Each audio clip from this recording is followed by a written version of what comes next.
एक breaking news समोर येतेय। जैन बोर्डिंग जमीन व्यवहार प्रकरणी धर्मादाय आयुक्तांकडे 230 कोटी रुपये गोठवले आहेत। पूर्ण प्रक्रिया होईपर्यंत आता ट्रस्टींना ही रक्कम काढता येणार नाहीये।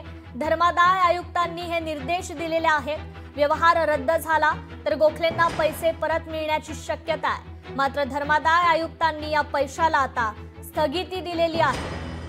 या संदर्भात आपण अधिक अपडेट घेऊयात आपले लोकशाहीचे प्रतिनिधी अमोल धर्माधिकारी यांच्याकडून।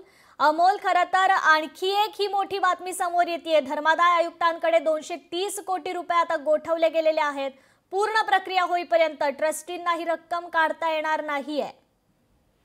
नक्कीच, जरी काल हा व्यवहार गोखले कन्स्ट्रक्शननी रद्द केलेला असला किंवा माघार घेतलेली असली तरी आता पुढे हा सगळा पेच आहे तो निर्माण झालेला आहे। मुळामध्ये या जैन बोर्डिंग जमीनचा व्यवहार हा आधीच पूर्ण झालेला होता। 230 कोटी रुपये हे गोखले कन्स्ट्रक्शन कडून जैन बोर्डिंगच्या ट्रस्टींना देण्यात सुद्धा आलेले आहेत। मात्र आता गोखले कन्स्ट्रक्शननीच यामध्ये माघार घेतलेली आहे। आपण पाहतो यामध्ये मोठे आरोप प्रत्यारोप होत आहेत। मुरलीधर मोहोळ यांचं नाव सातत्याने घेतलं जाते आणि त्यामुळे कुठेतरी हा वाद शमवण्यासाठी हा व्यवहारच रद्द करण्यात आलेला आहे। आणि आता मात्र जे 230 कोटी रुपये गोखले कन्स्ट्रक्शननी ट्रस्टींना दिलेले आहेत ते मात्र आता त्यांना लगेच मिळणार नाहीयेत, कारण की धर्मादाय आयुक्तांनी हे 230 कोटी रुपये गोठवलेले आहेत। जोपर्यंत याची पूर्ण प्रक्रिया म्हणजे खरेदी खतावर जे गोखले कन्स्ट्रक्शनचं नाव सध्या लागलेलं आहे ते कमी होऊन तिथं मूळ HND म्हणजे जैन बोर्डिंग हॉस्टेलचं नाव जोपर्यंत लागत नाही त्या कागदपत्रांवर तोपर्यंत हे 230 कोटी रुपये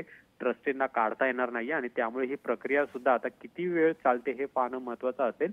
पण पुढची जी कायदेशीर प्रक्रिया आहे, कायदेशीर पेच आहे तो मात्र आता निर्माण झालेला आहे आणि लवकरात लवकर ही प्रक्रिया करून 230 कोटी रुपये जे गोखले कन्स्ट्रक्शनचे आहेत ते त्यांना परत दिले जातील का हे पाहणं महत्त्वाचं आहे। आता ट्रस्टीची भूमिका यामध्ये सगळ्यात महत्त्वाची असणार आहे। मात्र सध्या तरी धर्मादाय आयुक्तांनी हे 230 कोटी रुपये गोठवल्याची माहिती समोर आलेली। जी, निश्चितच अमोल, धन्यवाद आपण दिलेल्या या सविस्तर अपडेट बद्दल। लोकशाही मराठी ऐका, पहा, जागरूक रहा।